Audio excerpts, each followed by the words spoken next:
प्रशंसा, अनकहा प्यार और दिल टूटने की कहानी। हालांकि वे कभी आधिकारिक तौर पर एक जोड़े नहीं बने, लेकिन उनका रिश्ता बॉलीवुड की सबसे दिलचस्प अनकही कहानियों में से एक है। बॉलीवुड ने कई पौराणिक प्रेम कहानियों को देखा है, लेकिन कुछ भाग्य या व्यक्तिगत विकल्पों के कारण अधूरी रह गईं। संजीव कुमार और हेमा मालिनी की कहानी ऐसी ही एक कड़वी मीठी कहानी है। जबकि संजीव कुमार हेमा मालिनी से बहुत प्यार करते थे, उन्होंने कभी भी उनकी भावनाओं का उस तरह से जवाब नहीं दिया जैसा उन्होंने उम्मीद की थी। अपने सफल करियर और अपार प्रतिभा के बावजूद हेमा के लिए उनका प्यार अधूरा रहा। संजीव कुमार का मूल नाम हरिभाई जरीवाला था और उनका जन्म 9 जुलाई 1938 को सूरत, गुजरात में हुआ था। एक साधारण परिवार से आने के कारण वे अभिनेता बनने के सपने के साथ मुंबई चले गए। उन्होंने भारतीय राष्ट्रीय रंगमंच को ज्वाइन किया और बाद में खुद को एक पावरहाउस कलाकार के रूप में स्थापित करने से पहले फिल्मों में छोटी भूमिकाएं की। संजीव कुमार रोमांटिक लीड से लेकर गहन नाटकीय किरदारों तक की भूमिकाएं निभाने में अपनी बहुमुखी प्रतिभा के लिए जाने जाते थे। उनकी कुछ बेहतरीन फिल्मों में शामिल हैं फिल्म कोशिश, एक मूकबधिर जोड़े की कहानी जिसमें उनकी गहरी भावनात्मक सीमा दिखाई गई है। फिल्म शोले, जिसमें उन्होंने ठाकुर बलदेव सिंह की प्रतिष्ठित भूमिका निभाई। फिल्म आंधी, एक राजनीतिक ड्रामा जो एक कल्ट क्लासिक बन गई। फिल्म अंगूर, एक कॉमेडी जो बॉलीवुड के इतिहास में सर्वश्रेष्ठ प्रदर्शनों में से एक है। अपनी अपार सफलता के बावजूद संजीव कुमार जीवन भर कुंवारे रहे और हेमा मालिनी के प्रति उनका प्यार इसके पीछे एक कारण था। 1970 के दशक की शुरुआत में संजीव कुमार को हेमा मालिनी से प्यार हो गया जब उन्होंने सीता और गीता और त्रिशूल जैसी फिल्मों में साथ काम किया। वह उनकी सुंदरता, आकर्षण और व्यक्तित्व से मंत्रमुग्ध हो गए थे।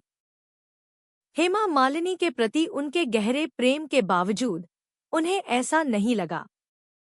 वह उन्हें एक महान अभिनेता और सहकर्मी के रूप में सम्मान देती थी, लेकिन उन्हें जीवन साथी के रूप में नहीं देखती थी। संजीव कुमार ने उन्हें प्रपोज किया, लेकिन उन्होंने विनम्रतापूर्वक मना कर दिया। इस अस्वीकृति ने उन्हें दिल तोड़ दिया। कुछ करीबी दोस्तों के अनुसार वह इतने गहरे रूप से प्रभावित हुए कि उन्होंने कभी किसी और से शादी के बारे में नहीं सोचा। उनके दुख ने उन्हें स्वास्थ्य संबंधी संघर्षों से भरे एकांत जीवन में धकेल दिया और 1985 में दिल का दौरा पड़ने से 47 वर्ष की आयु में असमय उनका निधन हो गया। हेमा मालिनी का जन्म 16 अक्टूबर 1948 को अम्मानकुडी, तमिलनाडु में हुआ था।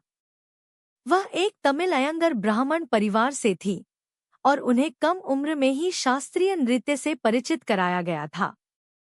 उन्होंने सपनों का सौदागर से बॉलीवुड में अपनी शुरुआत की और जल्द ही भारतीय सिनेमा की ड्रीम गर्ल के रूप में प्रसिद्ध हो गईं। हेमा मालिनी अपने समय की सबसे प्रसिद्ध अभिनेत्रियों में से एक बन गईं। उनकी कुछ सबसे प्रतिष्ठित फिल्मों में शामिल हैं फिल्म सीता और गीता, एक दोहरी भूमिका जिसमें उनके अभिनय और कॉमिक टाइमिंग को दिखाया गया। फिल्म शोले, बसंती के रूप में बातूनी और जिंदादिल गांव की लड़की। फिल्म ड्रीम गर्ल, एक ऐसी फिल्म जिसने बॉलीवुड में उनके उपनाम को मजबूत किया। फिल्म बागबान, बाद के करियर की हिट फिल्म जिसमें उन्होंने अमिताभ बच्चन के साथ अभिनय किया।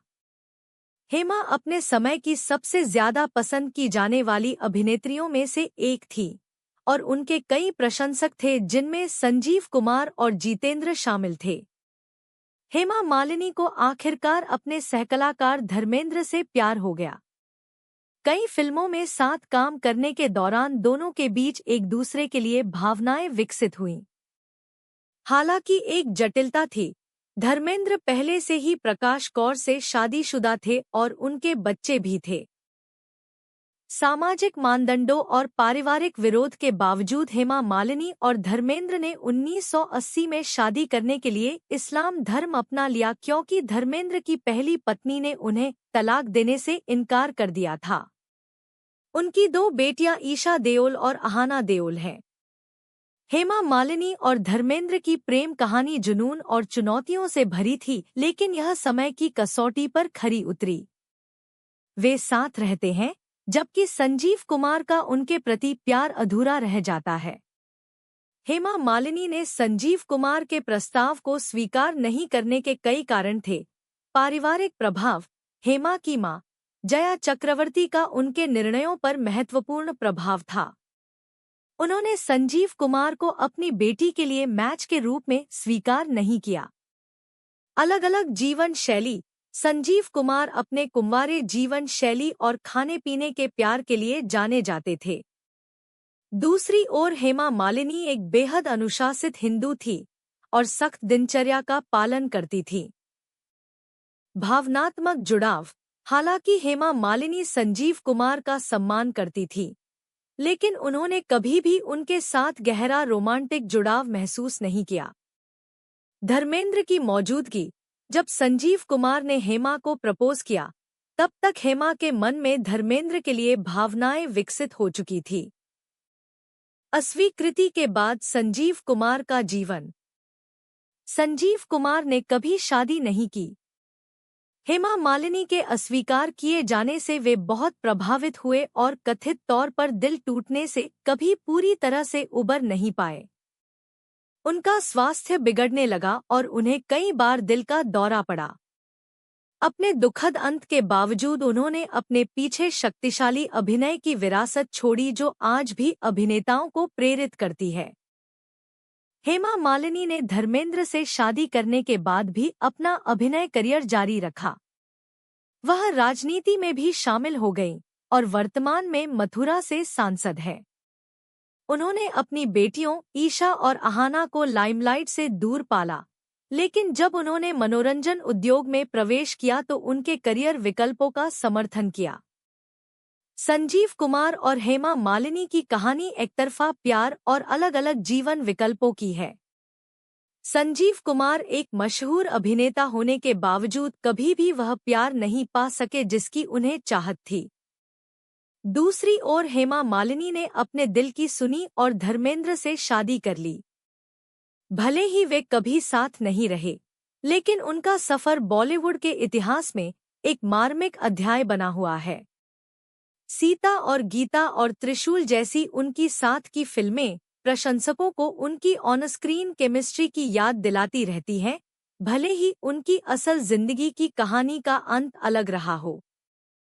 संजीव कुमार का जीवन हमें अधूरे प्यार के दर्द के बारे में सिखाता है, जबकि हेमा मालिनी का सफर अपने दिल की सुनने की हिम्मत दिखाता है। दोनों ने भारतीय सिनेमा पर अपनी विरासत को अविस्मरणीय बनाते हुए एक अमिट छाप छोड़ी।